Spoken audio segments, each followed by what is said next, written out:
Right breaking news చూస్తున్నాం. కర్నూలు జిల్లా Atmakur municipal కార్యాలయాన్ని ముట్టడించారు మున్సిపల్ కార్మికులు.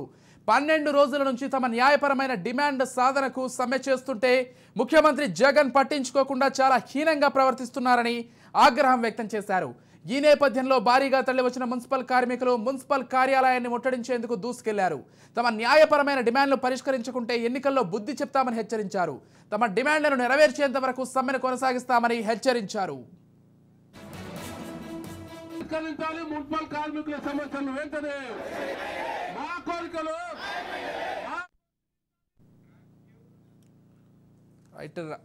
రాష్ట్ర వ్యాప్తంగా 12 రోజులుగా మున్సిపల్ కార్మికులు నిరవధిక సమ్మె చేస్తుంటే ప్రభుత్వం ఏమాత్రం స్పందించకపోవడం దారుణమన్నారు మున్సిపల్ కార్మికులు.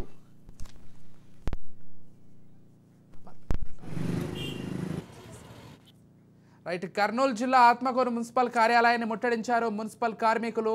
12 రోజుల నుంచి తమ న్యాయపరమైన డిమాండ్ల సాధనకు సమ్మె చేస్తుంటే ముఖ్యమంత్రి జగన్ పట్టించుకోకుండా చాలా హీనంగా ప్రవర్తిస్తున్నారని ఆగ్రహం వ్యక్తం చేశారు.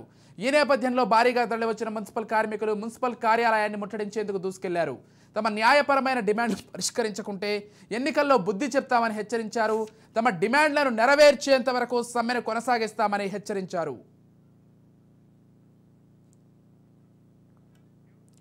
రైట్ ఇక ఇదే అంశానికి సంబంధించి పూర్తి డీటెయిల్స్ అందించడానికి మా ప్రతినిధి మధు ఫోన్ ద్వారా సిద్ధంగా ఉన్నారు. ఎస్ చెప్పండి మధు. రాష్ట్ర వ్యాప్తంగా మున్సిపల్ కార్మికులు గత 12 రోజుల నుంచి తమ న్యాయమైన డిమాండ్లను సాధించుకునేందుకు ధర్నాలు కూడా చేస్తున్నారు. వినూత్న రీతిలో ధర్నాలు కూడా చేస్తున్నారు. అయితే ఈ రోజు మున్సిపల్ కార్యాలయాల ముట్టడికి కూడా పిలుపునివ్వడం కూడా జరిగింది. అయితే ప్రధానంగా ఉమ్మడి కర్నూలు జిల్లాలో ఆత్మకూరులో నిన్న రాత్రి మున్సిపల్ కమిషనర్ మున్సిపల్ కార్మికులు ధర్నాలో ఉన్నారు. పారిశుద్ధ్యం ఎక్కువగా ఎక్కడి చెత్త అక్కడే ఉంది అని చెప్పేసి రాత్రికి రాత్రి ప్రైవేటు కూలీలను తీసుకొని దానిలను క్లీన్ చేసే పనిలో కూడా పడినట్టు కూడా తెలుస్తుంది. అయితే ఇది గమనించిన కార్మికులు వెంటనే వెళ్లి కమిషనర్ ను కూడా అడ్డుకున్న సందర్భం ఉంది. ఇలా చేస్తే ఎట్లా, మా న్యాయమైన డిమాండ్లను పట్టించుకోకుండా మీరు ఈ సమస్య దృష్టిలో ఉంచుకొని కదా మాకు స్పష్టమైన హామీ అనేది లభించేది, ఈ సమస్య అనేది మీరు తొలగిస్తే ఏ విధంగా మా సమస్యలు పరిష్కారం అవుతాయని కమిషనర్ కూడా ప్రశ్నించడం కూడా జరిగింది. అయితే ఈ రోజు చేతిలో చీపుర్లు పారిశుద్ధ పనిముట్లతో మున్సిపల్ కార్యాలయాలను కూడా ముట్టడించడం కూడా జరిగింది. కరోనా కష్టకాలంలో కూడా తాము ఎదురు నిలబడి కరోనాకు కూడా ఈ మున్సిపల్ సిబ్బంది పనిచేశారు. అలాంటిది మాకు న్యాయమైన డిమాండ్లను తీర్చడంలో సీఎం జగన్మోహన్ రెడ్డి పట్టించుకోవడం లేదు. ఇలాగనే కొనసాగితే మా ఉద్యమాన్ని ఇంకా ఉధృతం చేస్తాము, రాబోయే రోజుల్లో ప్రభుత్వానికి తగిన బుద్ధి చెప్తామని కూడా నినాదాలు కూడా చేయడం కూడా జరిగింది. కార్యాలయంలోకి దూసుకొని వెళ్లారు, అక్కడే నినాదాలు కూడా చేశారు. అయితే పోలీసులు వారిని ఆపడం కూడా జరిగింది. మొత్తానికి ఈ మున్సిపల్ కార్మికుల ఉద్యమం అనేది ఉధృతమవుతుందని చెప్పవచ్చు. తమ న్యాయమైన డిమాండ్లను సమాన పనికి సమాన వేతనం ఇవ్వాలని చెప్పేసి కూడా కోరుతున్న పరిస్థితి కూడా నెలకొంది. Right, thank you Madhu.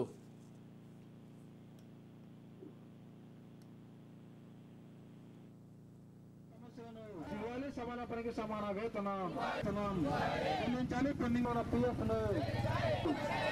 అమలు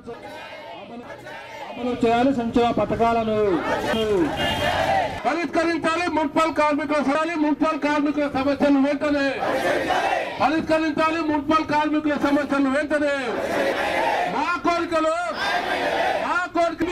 మున్సిపల్ కార్మికులందరికీ రాష్ట్ర ప్రభుత్వం సంక్షేమ పథకాలు మున్సిపల్ కార్మికుల పిఎఫ్ బకాయి వెంటనే మున్సిపల్ కార్మికుల సమస్యలు వెంటనే